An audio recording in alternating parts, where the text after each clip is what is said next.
All right, welcome to Words of the Wise. Today I have Chief Thomas Fowler from Salisbury PD. He has over 38 years in law enforcement.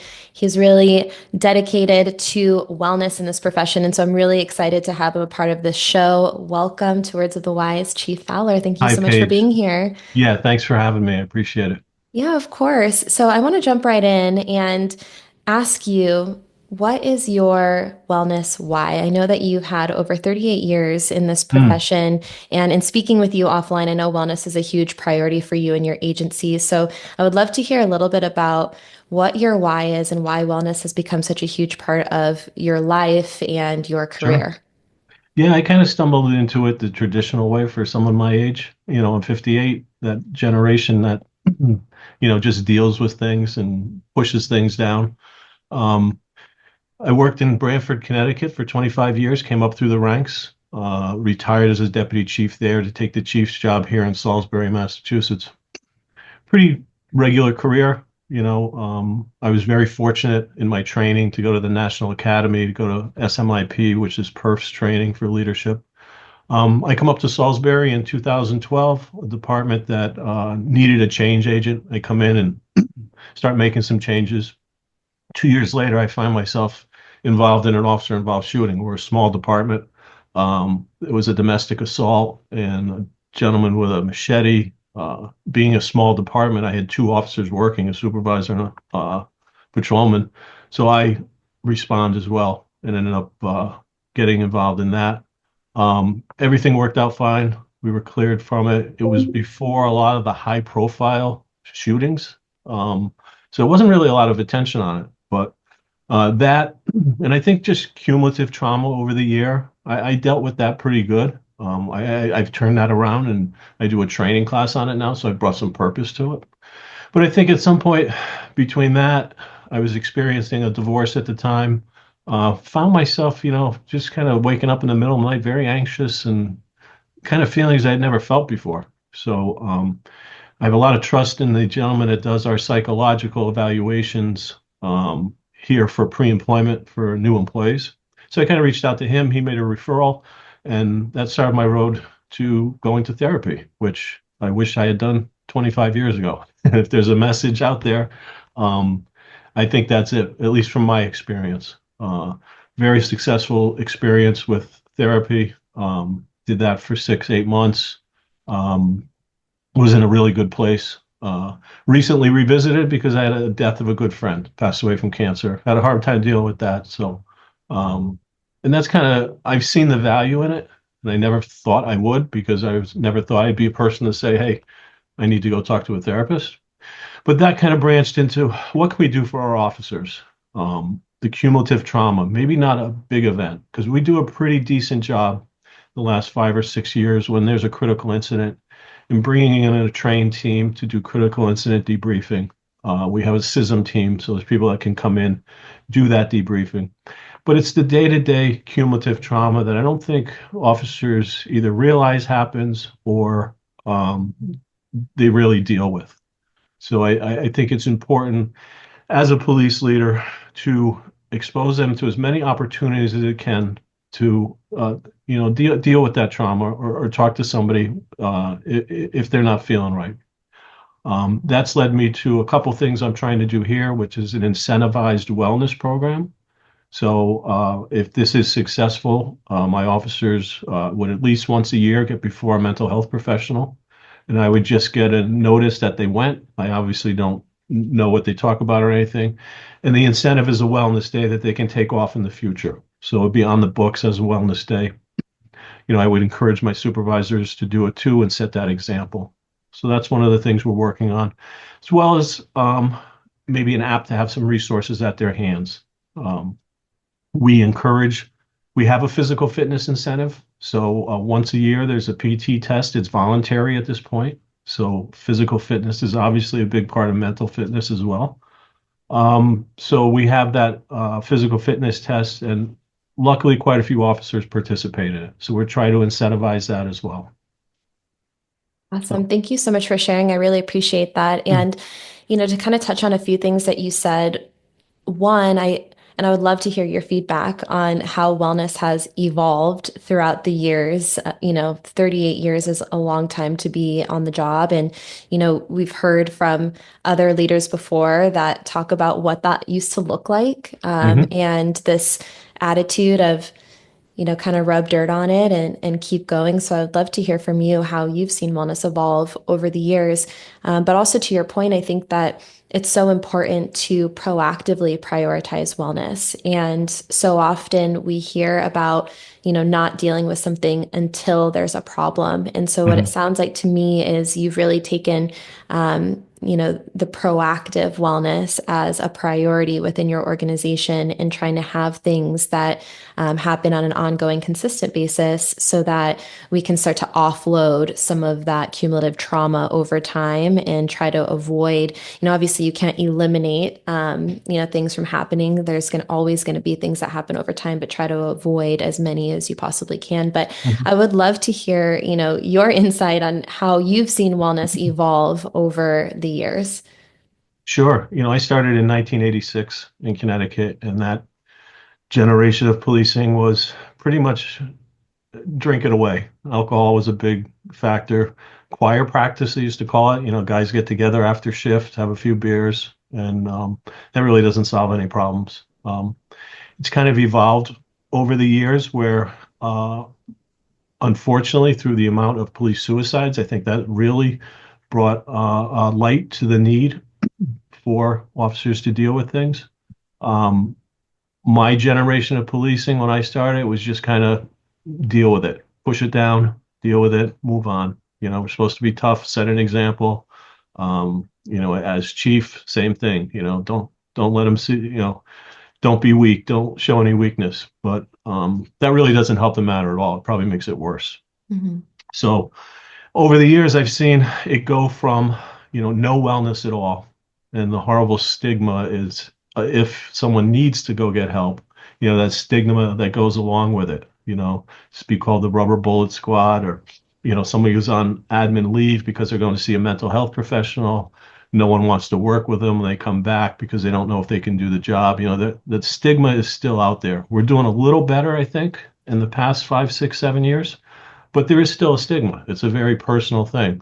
So as we evolve through this, making it okay, and even letting my personnel know that I've gone to therapy, that it's okay, I can still do my job, and you're not going to be judged, and getting that out there, that environment that it's okay not to be okay and to go get help. So it started with nothing at all, I think, and substance abuse, to okay, there is stuff out there that can help you, but there's this big stigma. If I go, I'm going to be stuck on the desk the rest of my career.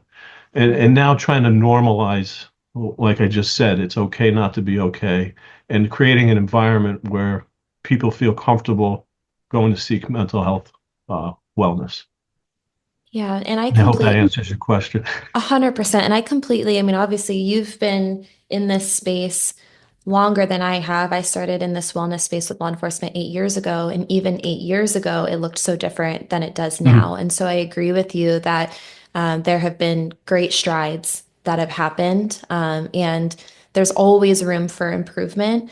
But I think that by you as a chief in leadership saying to your agency and to your people, but also on this podcast, I had to use these resources. It's okay if you need them. I think that's huge. And I would love to hear your opinion on how important you think it is for leadership to share those things and to, have that vulnerability and that openness with their agency of like, hey, like I needed these resources too. Mhm. And it's okay if you need them and it's not going to cost you your job, if you're not okay. How important do you think that is for leadership to lead from the front when it comes to wellness and to share that messaging? I think it's extremely important. I do upwards to 30 or 40 assessment centers around the state for promotions a year. And, questions always asked, what's a good leader? Well, you got to lead by example. Well, here's a perfect way to do that, to be able to share that, yes, I had to go get help and I can still do my job.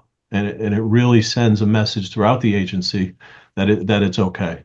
Um, uh, setting that example and being open enough to share it and showing some weakness makes you a stronger leader, I believe, at least in my opinion. So, um, we in Massachusetts have done a pretty decent job over the last 5 or 6 years as to incorporating wellness training into academy classes, much like you do in Arizona, annual training for chiefs as well, and a lot of real life examples that inspire officers and chiefs. You know, oh, I didn't know that guy went to therapy. I thought he was a superstar. He still is a superstar, but you know that stigma is still there. I don't know if it's ingrained. It's almost like an implicit bias when it comes to therapy and mental health work. But little by little, I think we're getting by it. But for a leader of an agency, a CEO, a chief, a sheriff, to share that is extremely important. And I've shared my experience with my supervisors at staff meetings, with my officers at roll call, and not to brag about it or anything, but just to let them know, we're all human. Sometimes you need to offload some stuff. 100%. And one of the common threads that I'm hearing on this podcast is the power of talking about it. Hmm. And the more you can talk about it and have that authenticity, and share that, the more that other people are going to feel empowered to also share and to Hmm. talk about it. And it's this like ripple effect that happens. And, maybe it happens or it's happening slower than everyone would like to, but I do think it is happening. And I agree with you that, as a leader, sharing that is powerful and it Hmm. does empower your agency to seek out resources if and when they need them. So Hmm. thank you for sharing that. I know that you said right now in your agency, you are taking an incentivization approach and there are a few different things that you are implementing now.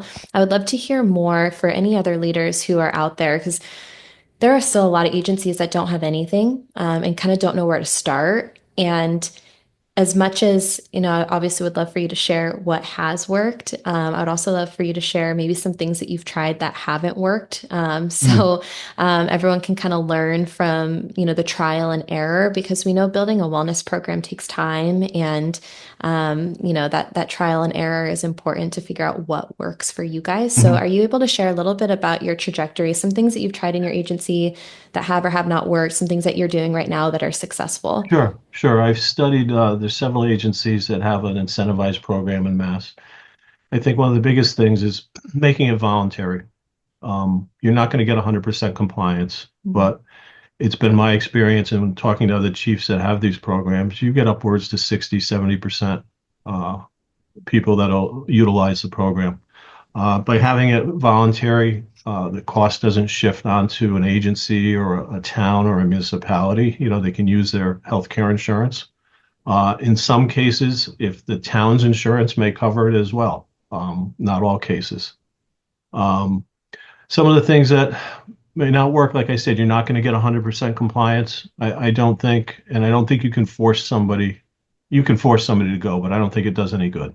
Mhm. I can order somebody to go, uh, and in some cases you have to if it's a mandatory referral. If I've used therapy and counseling in lieu of discipline in some cases. You have an officer that's does something that's so out of character. There's obviously something going on. So instead of banging them with a week suspension, I'll say, you need to go to a therapist and or a counselor. And I'm not going to know what you talk about, but I need to know you went a couple times and they said you're okay to come back to work. And in lieu of a suspension or something like that, that's going to Mhm. taint their career, maybe get them some help. So I know I moved away from the incentivized program, but it just kind of popped in my head. That's another way I've used it to help the organization grow, and I've had some success with it. That's interesting. And I really do um, appreciate that approach because it is more of like, hey, I'm here to help you in Hmm. any way that I can. And one of the things that I was just at a health and wellness conference, and one of the things that they talked about is treating mental injuries in the same way that you would physical injuries.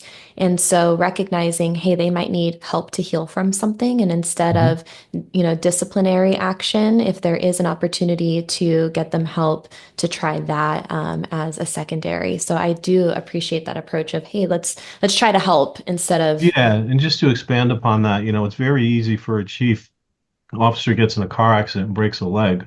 Okay, that's work related. We know it's work related. They need to heal. They need time off to heal. You got an officer in crisis. It's hard sometimes to determine if that's work related. And I had an experience where I said, I can't make that determination. I'm not a mental health professional. Is this Right. something that trauma or experiences an officer brought to the job that's been exacerbated by the job?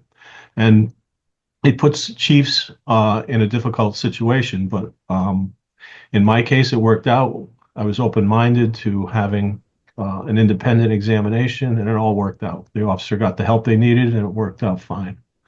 One other thing when it comes to incentivized programs or any wellness program, it's been my experience you really need to have mental health professionals that are competent with the culture of policing. Cultural competency, I think, is huge because not a lot of people do what we do. First responders, firefighters, military, we experience things and we react to things differently than the average person. And some therapists may not understand that. But I think it's very important to have that cultural competency that our culture is a little different. We work crazy hours. We see people at their worst. We sometimes use dark humor to deal with things. And I think that's important when setting up a program that those mental health professionals are vetted for that. 100%. I appreciate that. So I know that you have mental health professionals and access to that within your organization. Mhm. What are some other things that you've tried? Do you have peer support, workout on duty? What are some things that you've seen outside of the mental health profession? Yeah, so we do have a formal peer support system. It's kind of county-wide. We're Okay. a very small department, so while we have officers trained in peer support, they may recognize something going on with an officer. We have somebody else that's outside the agency that they can relate to on a peer support. We built a new police station not too long ago. We made sure there was a gym, cardio equipment in it. We do not have a work out during duty program where sometimes I only have two officers, but I'm Mhm. not opposed to that. That can be very helpful to promote physical wellness. Um, we encourage.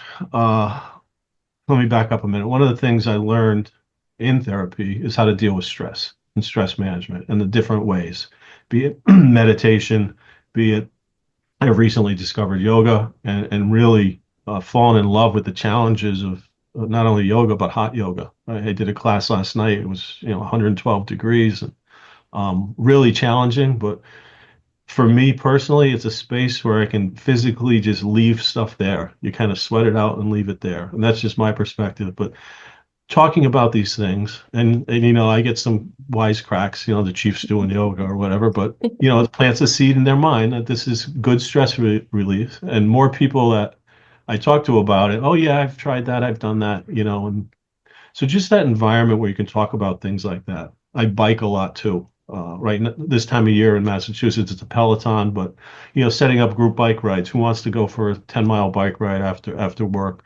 Kind of that environment where physical fitness is part of it, mental fitness, sharing resources. I found some really good online resources, especially for narrated meditation to help people sleep or just relax. There's a time I meditated, I think it was 180 days in a Wow. row when I started. And I didn't stop for any other reason, but it's just I had that goal in mind. It was really helpful to deal with stress. So talking about those things on a regular basis, making that part of the culture of your organization, those things that are outside the normal, wellness or the normal things people talk about in a police environment or first responder environment.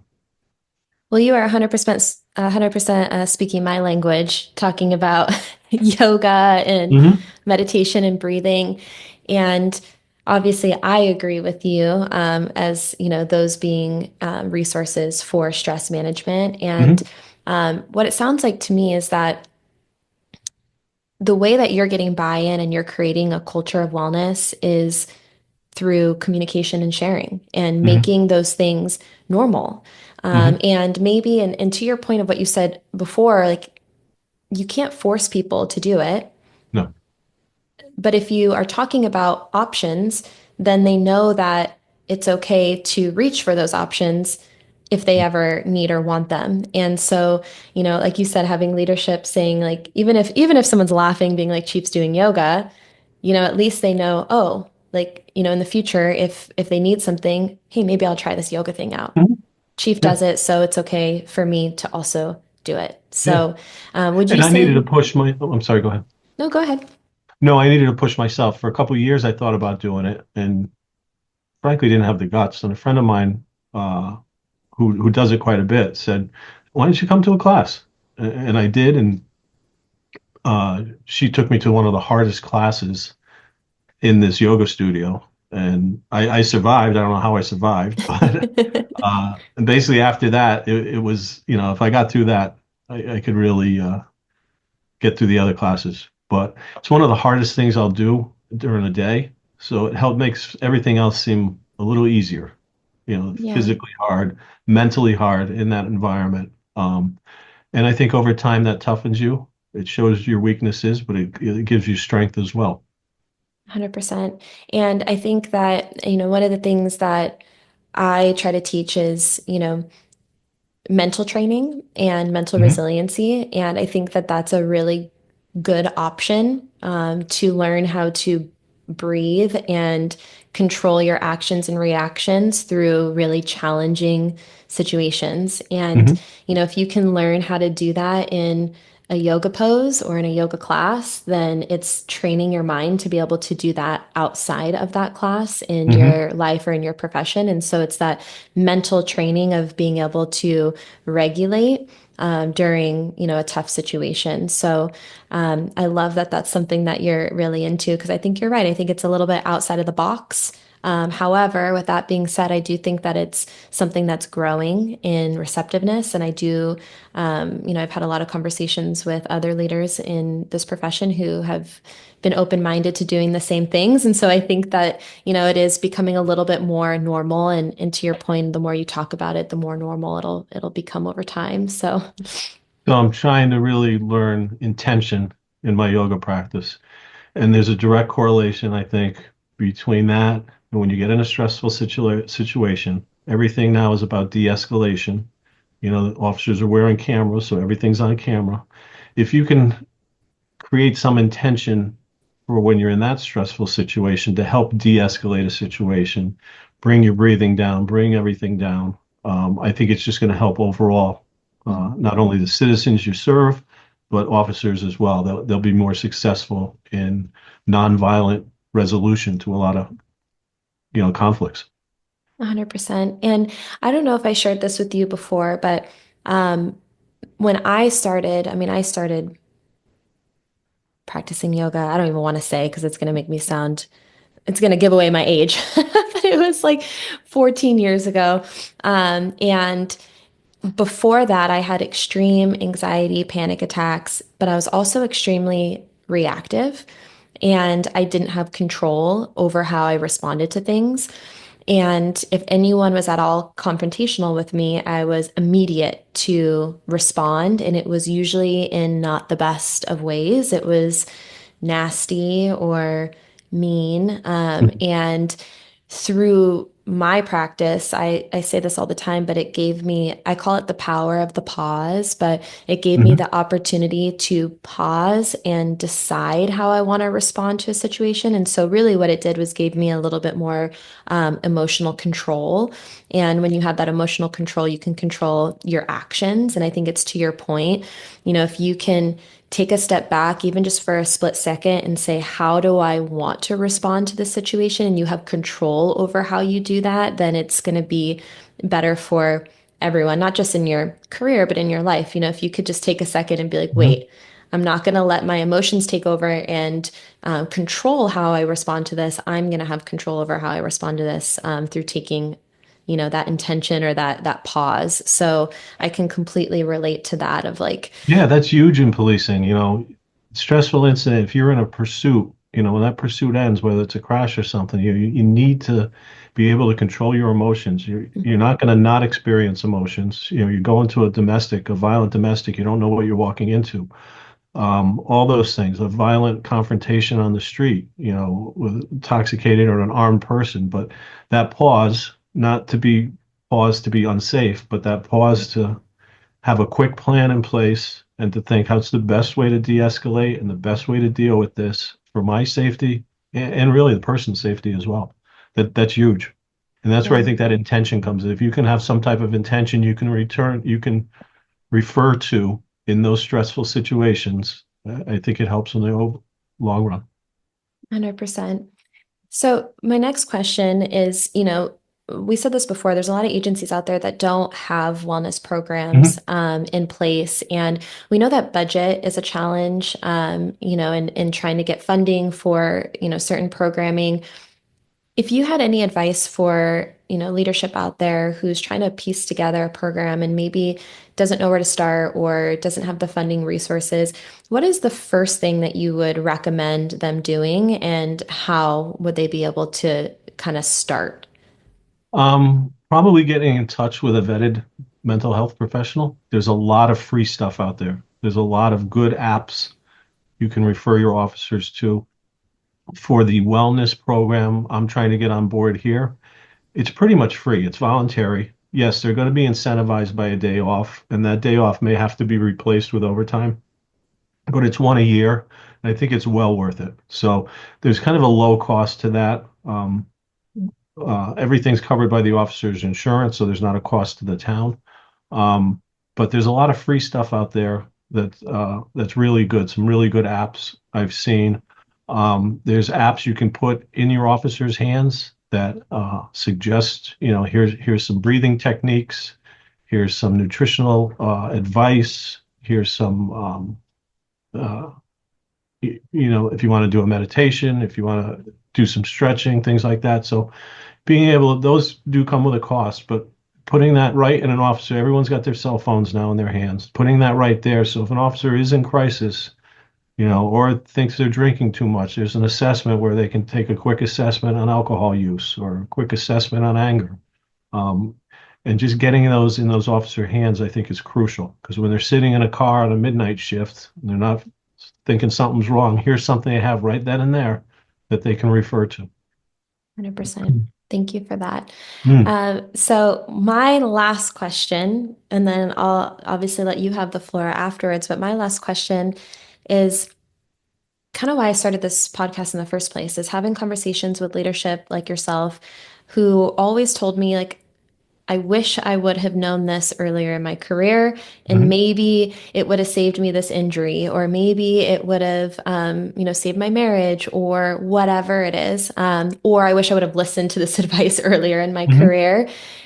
What are some words of wisdom that you would share with other individuals who are earlier in their career, or maybe leaders that are, you know, earlier in their career who are looking for that advice of like what can I do now that would Mhm. set me up for success and longevity? What words of wisdom would you share with them? I would just say be open-minded and take those steps now, whether you think you need them or not. Expose yourself to different ways of stress management, expose yourself to mental health professionals, whether you think you need it or not, because what we do builds trauma over time, cortisol in our system.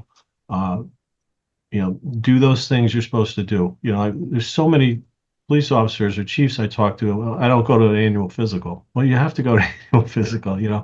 This job takes a physical toll on you as well.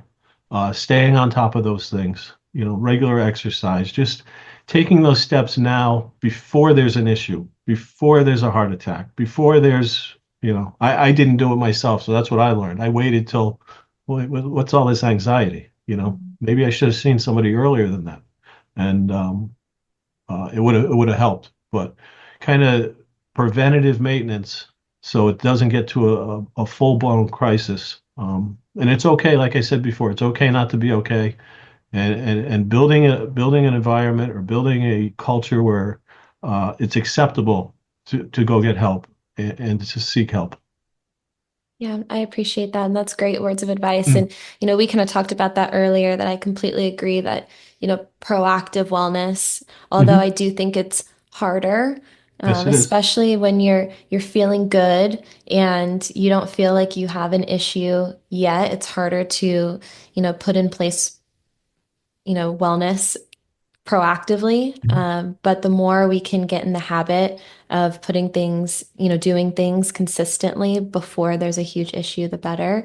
Hmm. And I think we also talked about this offline about, the newer generation or the younger generation, feeling more open-minded to these things, but also invincible. And I felt that way too. When I was in my 20s, I was like, nothing could ever happen to me. I'll never get injured. Like nothing, I'm good. Hmm. Everything's good. And then it's not until there's a problem where you're like, oh, maybe I should have focused on those things Hmm. earlier. So I do appreciate those words of Moving advice. to a model where people consider mental health like their physical health. You go once a year for an annual physical.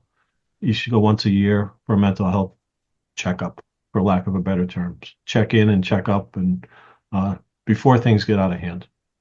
I love that. And I completely Hmm. agree.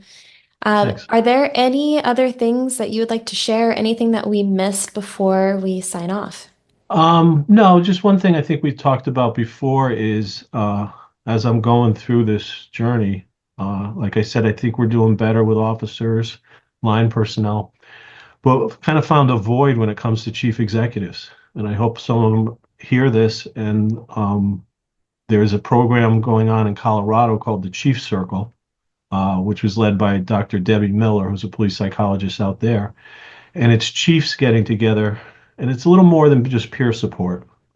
Getting together in a space where they can discuss feelings, worries, stresses. Because as a chief, I really can't complain up to my boss. I don't want to complain down to my lieutenant. We're kind of on an island, and nobody really knows what a chief goes through unless you're a chief. So, based on the Colorado model, there's a police department here in Massachusetts called Haverhill, has a full-time wellness person who I became friends with. She and I started our little version of the Chief Circle in Essex County, Massachusetts. So, on a monthly basis, we get together. Uh, it's usually about 12 to 15 chiefs, and we have some basic ground rules about privacy and confidentiality. And it's a time where we can talk about some wellness techniques and things that have worked for us, but also a time where chiefs can share with each other, ask for advice. Have you been through this before? Feelings. And then with Haverhill's full-time wellness person, if she kind of notices something going on, she may privately follow up with that chief. But there's really been a void for the chief executive officers, and where is that peer support? So um, I would look to the Colorado model. I'm happy to share what we're doing. I was speaking to a colleague down in Virginia with the same conversation earlier this week. He goes, "I need to get you in touch with a chief in Newcastle, Virginia." So we're emailing back and forth now because he had recognized the same need. So I hope IACP kind of takes this on as well. They've been doing a good job with wellness, but now let's focus on wellness at the chief executive level and what resources do we have for those chiefs. So, and thank you for allowing me the forum to kind of get that out there. No, thank you. I appreciate it. And, we had a conversation offline where I had another conversation with another agency and that was doing the same thing. And I think that that's much needed because it goes back to what we said before of you have to take care of yourself to be able to take care of others. And if Yes. you want to lead by example, you also have to have the resources that are going to help you in leadership. And so I think that that's a fantastic model. And I really do hope that ICP takes it over, and that's something that is normal in every state moving forward. So I do appreciate you sharing that because I do think that that is very important that we prioritize everyone's wellness, Yes. including you in leadership. So, There's still so many chiefs out there that when they become chief, it's like, okay, I have to have all the answers. I'm chief now. I can't show weakness. I can't, I'll lose respect in my organization. And that's not the case at all. yeah, it's okay for chiefs to also not be okay. Yes. Yes, it is. Well, Chief Fowler, thank you so much for your time. I really do Yeah. appreciate it. I really look forward to keeping in touch and seeing what you do with your agency. And so thank you so much for your Yeah, time. I please appreciate do. it. Please do. Thank you for having me. And thanks for the important work you're doing. Of course. I'll see Thanks. you next time. Thank you.